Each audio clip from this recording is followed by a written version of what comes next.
Hi everybody. I wanted to do the teardown for a LiPo battery recharger, and I thought I'd like to give you the rundown. This is a solar recharger.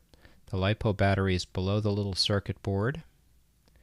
I'm thinking that this device on the with the surface mount and the 5 tabs could be some kind of a transistor. Maybe some kind of a MOSFET. Don't really know. Don't see too many identifying markings here.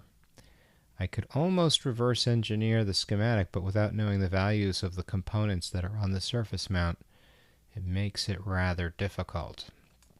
It's a very micro-miniaturized package, and what I'm thinking is that something in here can be concluded, but it's very difficult to know. So this is, once again, this is a USB-based solar recharger with a built-in LiPo battery. It's designed to be left out in the sun in order to recharge the LiPo battery, and then it gives you a regulated 5 volts out of a micro USB drive, micro USB connector, and I don't really know very much more about it, and there are no components on the back of this small printed circuit board. Thank you.